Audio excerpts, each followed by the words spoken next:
اعوذ باللہ من الشیطان الرجیم بسم اللہ الرحمن الرحیم رب اشرح لی صدری ویسر لی امری واحلل عقدۃ من لسانی یفقہوا قولی۔ درود شریف پڑھ لیجیے۔ اللہم صلی علی محمد وعلی آل محمد کما صلیت علی ابراہیم وعلی آل ابراہیم انک حمید مجید۔ اللہم بارک علی محمد وعلی آل محمد کما بارکت علی ابراہیم وعلی آل ابراہیم انک حمید مجید۔ یہ تاریخ اسلام کا بڑا اہم مسئلہ ہے کہ اسلام کیوں کر پھیلا۔ مخالفین نے اس کا ذریعہ تلوار بتایا ہے۔ اس مسئلہ پر مفصل بحث کتاب کے دوسرے حصہ میں آئے گی، لیکن ایک خاص پہلو پر یہی نگاہ ڈال لینی چاہیے، یعنی یہ کہ اوائل اسلام میں جبکہ اسلام لانا جان و مال سے ہاتھ دھونا تھا، کون لوگ اور کس قسم کے لوگ ایمان لائے۔ اس زمانے میں جو لوگ اسلام لائے ان میں چند خصائص مشترک تھے اس قسم کے، لیکن بالعکس مشترک خصائص ان لوگوں میں بھی پائے جاتے تھے جنہوں نے شدت سے مخالفت کی، چنانچہ تفصیل آگے آتی ہے۔ نمبر 1، اکثر وہ لوگ اسلام لائے جو پہلے سے اسلام حق میں سرگرداں اور فطرتاً نیک اور پاکیزہ اخلاق تھے۔ مثلا حضرت ابو بکر صدیق رضی اللہ تعالیٰ عنہ جاہلیت میں بھی عفیف، پارسا اور صدق و دیانت میں مشہور تھے۔ عثمان رضی اللہ تعالیٰ عنہ بن مظعون صوفی مزاج تھے اور اسلام سے پہلے شراب چھوڑ چکے تھے۔ اسلام کے بعد چاہتے تھے کہ راہب بن جائیں، لیکن آن حضرت صلی اللہ علیہ وسلم نے روکا۔ صہیب رضی اللہ تعالیٰ عنہ عبداللہ بن جدعان کی تربیت یافتہ تھے، جو اسلام سے پہلے تارک شراب ہو کر وفات پا چکے تھے۔ حضرت ابوذر رضی اللہ تعالیٰ عنہ جن کا اسلام لانے والوں میں چھٹا یا 7واں نمبر تھا، ان کے اسلام لانے کا واقعہ یہ ہے کہ وہ پہلے سے بت پرستی چھوڑ چکے تھے اور غیر متعین طریقہ سے جس طرح ان کے ذہن میں آتا تھا خدا کا نام لیتے تھے اور نماز پڑھتے تھے۔ جب آن حضرت صلی اللہ علیہ وسلم کا حال سنا تو اپنے بھائی کو بھیجا کہ صحیح خبر لائیں۔ وہ مکہ میں آئے اور آن حضرت صلی اللہ علیہ وسلم کی خدمت میں حاضر ہو کر قرآن پاک کی صورتیں سنیں۔ واپس جا کر ابوذر رضی اللہ تعالیٰ عنہ سے کہا، میں نے ایک شخص کو دیکھا جس کو لوگ مرتد کہتے ہیں، وہ مکارم اخلاق سکھاتا ہے اور جو کلام سناتا ہے وہ شعر نہیں کوئی اور چیز ہے، تمہارا طریقہ اس سے بہت ملتا جلتا ہے۔ ابوذر رضی اللہ تعالیٰ عنہ کو تسکین نہیں ہوئی، خود مکہ میں آئے، زبان مبارک سے آپ صلی اللہ علیہ وسلم کا ارشاد سنا اور اسلام قبول کر لیا۔ وہ تمام عمر دنیاوی تعلقات سے الگ رہے۔ ان کا عقیدہ تھا کہ مسلمان کے لیے زر و مال جمع کرنا جائز نہیں، چنانچہ اس بنا پر حضرت عثمان رضی اللہ تعالیٰ عنہ نے اپنے زمانہ میں ان کو مدینہ سے دور بھیج دیا تھا۔ نمبر 2، بعض صحابہ رضوان اللہ علیہم ایسے تھے جو احناف کے تربیت یافتہ تھے، یعنی وہ لوگ جو زمانہ اسلام سے پہلے بت پرستی تک کر چکے تھے اور اپنے آپ کو حضرت ابراہیم علیہ السلام کا پیرو کہتے تھے، لیکن اس اجمالی اعتقاد کے سوا اور کچھ نہیں جانتے تھے اور اس لیے تلاش حق میں سرگرداں تھے۔ انہی میں زید بھی تھے جن کا اوپر ذکر گزر چکا ہے۔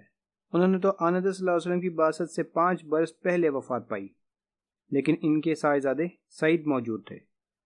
وہ باپ کے ارشادات سن چکے تھے، آن حضرت صلی اللہ علیہ وسلم سے ملے تو ان کو وہ رہنما ہاتھ آ گیا جس کی جستجو میں ان کے باپ دنیا سے چلے گئے اور وہ اب تک سرگشتہ تھے۔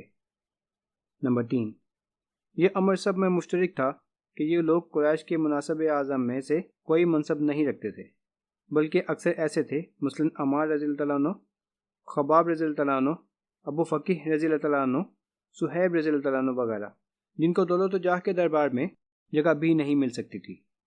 چنانچہ آن حضرت صلی اللہ علیہ وسلم ان لوگوں کو لے کر حرم میں جاتے تو رؤسائے قریش ہنس کر کہتے، اَحَٰؤُلَاءِ مَنَّ اللَّهُ عَلَيْهِمْ مِنْ بَيْنِنَا۔ سورہ انعام 1۔ ترجمہ، یہی وہ لوگ ہیں جن پر خدا نے ہم لوگوں کو چھوڑ کر احسان کیا ہے۔ کفار کے نزدیک ان کا افلاس ان کی تحقیر کا سبب تھا، لیکن یہی چیز تھی جس کی وجہ سے ایمان کی دولت سب سے پہلے انہی کے ہاتھ آ سکتی تھی۔ دولت و مال ان کے دلوں کو سیاہ نہیں کر چکا تھا، فخر و غرور ان کو انقیاد حق سے روک نہیں سکتا تھا۔ ان کو یہ ڈر نہ تھا کہ اگر بت پرستی چھوڑ دیں گے تو کعبہ کا کوئی منصب اعظم ہاتھ سے جاتا رہے گا۔ غرض ان کے دل ہر قسم کے زنگ سے پاک تھے اور حق کی شعائیں ان پر دفعتاً پرتو افغن ہو سکتی تھی۔ یہی سبب ہے کہ انبیاء علیہ السلام کے ابتدائی پیرو ہمیشہ نادار و مفلس لوگ ہوتے تھے۔ عیسائیت کے ارکان اولین ماہی گیر تھے۔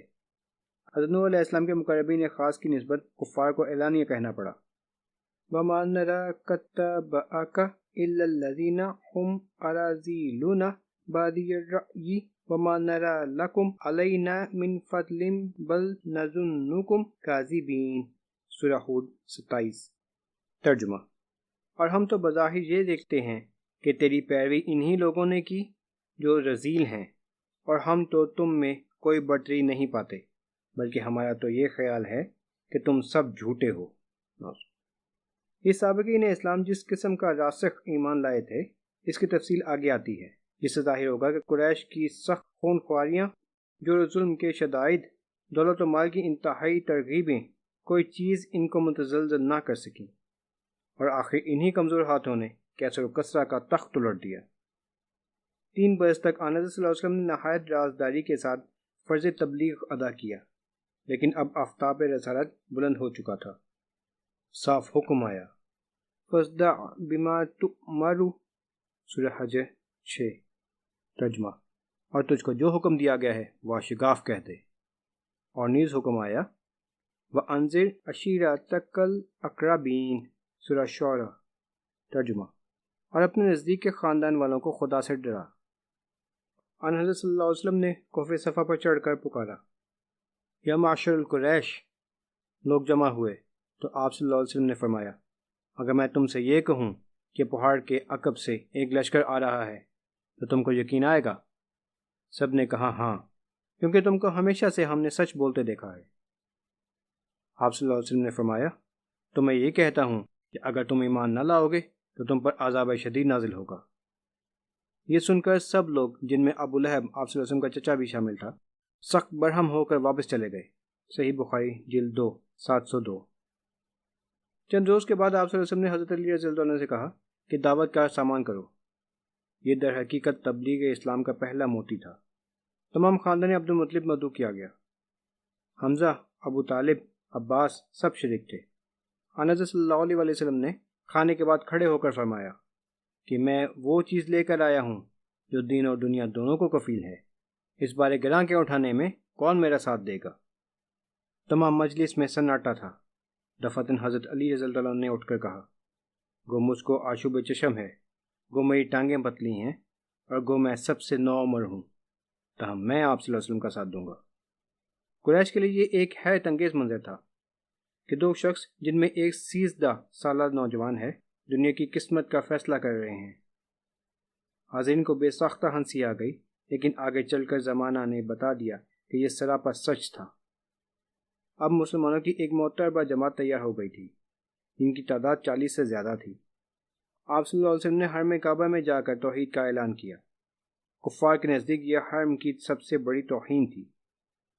کفار کے نزدیک یہ حرم کی سب سے بڑی توہین تھی، اس لیے دفعتاً ایک ہنگامہ برپا ہو گیا، اور ہر طرف سے لوگ آپ صلی اللہ علیہ وسلم پر ٹوٹ پڑے۔ آن حضرت صلی اللہ علیہ وسلم کے ربیب حضرت حارث رضی اللہ عنہ بن ابی حالہ گھر میں تھے۔ ان کو خبر ہوئی، دوڑتے ہوئے آئے اور آن حضرت صلی اللہ علیہ وسلم کو بچانا چاہا، لیکن ہر طرف سے ان پر تلواریں برس پڑی اور وہ شہید ہو گئے۔ اسلام کی راہ میں یہ پہلا خون تھا جس سے زمین رنگین ہوئی۔